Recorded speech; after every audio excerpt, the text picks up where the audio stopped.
তো এই WhatsApp guys, কেমন আছেন সবাই?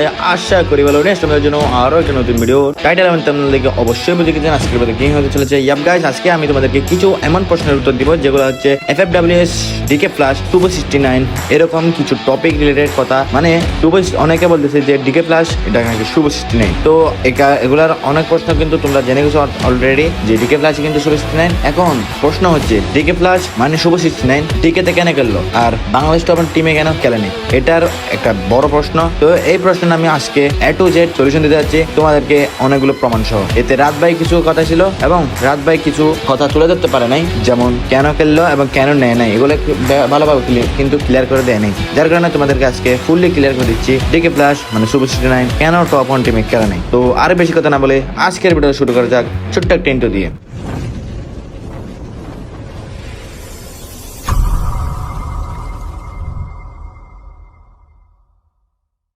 তো তোমরা ক্লিপটা দেখো। এবার আসি আপনাদের সব থেকে ডিমান্ডেবল একটি কোয়েশ্চেন, সেটি হলো ডিকে ফ্লাশকে নিয়ে। আপনারা অনেকে অনেক জায়গায় জানতে চাচ্ছিলেন ডিকে ফ্লাশ আসলে কে। এই ব্যাপারটি ক্লিয়ার করা পসিবল হয় নাই, কারণ এত ঝামেলাগুলোকে ফেস করার পরে আমি যেখানে আমার নিজের চ্যানেলে পর্যন্ত ভিডিও আপলোড করি নাই, সেখানে এই সকল বিষয়গুলো ক্লিয়ার করা সত্যি অনেক কষ্টদায়ক ছিল। যাই হোক, আপনাদেরকে ক্লিয়ার করে দিচ্ছি, ডিকে ফ্লাশ নামে আপনারা যাকে দেখতে পাচ্ছেন এ হচ্ছে টুবো 69। হ্যাঁ, বাংলাদেশ টপ ওয়ানের টুবো 69ই হচ্ছে ডিকে ফ্লাশ। এখন টুবো 69 ডিকে ফ্লাশ হিসেবে কিভাবে আমাদের টিমে জয়েন করলো, এই ব্যাপারটি সম্পূর্ণ ক্লিয়ার ভাবে আপনারা জানতে পারবেন রাত ভাই ওয়াইটির আপলোড করা নেক্সট ভিডিওতে, যেখানে রাত ভাই শুভ সম্পর্কে সম্পূর্ণ ডিটেলস গুলোকে তুলে ধরবেন। তাই অবশ্যই আপনারা বাংলাদেশ টপ ওয়ানের ভিডিও থেকে সেই বিষয়টি সম্পর্কে জেনে নিন। তো এবার আপনারা হয়তো ডিকে ফ্লাশ মানে টুবো 69 এর ব্যাপারটা কিন্তু ক্লিয়ার হয়ে গেছে। এবার মেইন প্রশ্ন আছে, সেটা হচ্ছে ডিকে ফ্লাশ মানে টুবো 69 কেন টপ ওয়ান টিমে খেলে নাই। তো এই টপিকটা কিন্তু বাংলাদেশ টপ ওয়ান অনেক লম্বা করে বলছে, যার কারণে কিন্তু অনেকে কিন্তু ওনার কথাটা কিন্তু বুঝে নাই। যেমন আমি কিন্তু প্রথম বুঝি নাই, যখন 2-3 বার দেখছি তখন কিন্তু বুঝতে পারছি। তো আপনাদেরকে আমি সামারি সাইজ হিসেবে একটা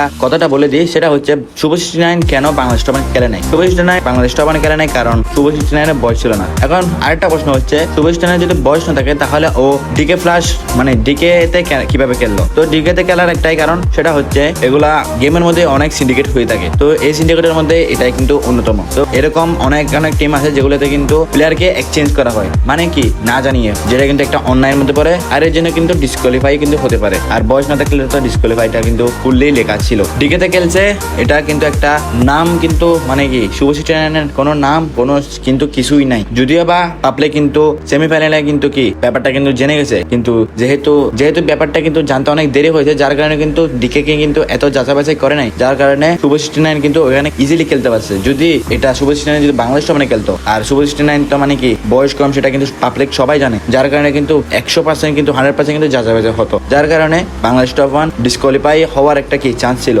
ফুল 100% চান্স ছিল। যার কারণে টুবো 69 কে কিন্তু আর বাংলাদেশ টপ ওয়ানে নেওয়া হয়নি, শুধুমাত্র ডিসকোয়ালিফাই হওয়ার ভয়ে। যেহেতু বাংলাদেশ টপ ওয়ানের এই এফএফডব্লিউএস টুর্নামেন্টটা কিন্তু প্রথমবার খেলতেছে, যার কারণে কোনো রকম রিস্ক কিন্তু উনি নিতে চায়নি, যার কারণে উনি টুবো 69 কে এই বছরের জন্য বাদ দিয়েছে। কিন্তু ভবিষ্যতে কিন্তু বাংলাদেশ টপ ওয়ান টুবো 69 কে নিয়ে নিবে, এটা কিন্তু তোমরা 100% শিওর হতে পারো। তো আশা করি তোমরা টুবো 69 কেন বাংলাদেশ টপ ওয়ানের টিমে খেলে নাই সেটা কিন্তু ফুললি বুঝে গেছো। এন্ড যদি তোমাদেরকে ভিডিওটা ভালো লাগে তাহলে লাইক করে দিও, চ্যানেল নতুন হয়ে যাবে সাবস্ক্রাইব করে পাশে থাকা বেল নোটিফিকেশন অল সেট করে দিও। ভিডিওর মধ্যে কি আমি ভুল বলেছি সেটা কিন্তু কমেন্টে জানিয়ে দিও যে ভাই আপনি কেন ভুল করেছেন। তো আল্লাহ হাফেজ, দেখা হচ্ছে পরবর্তী ভিডিওতে।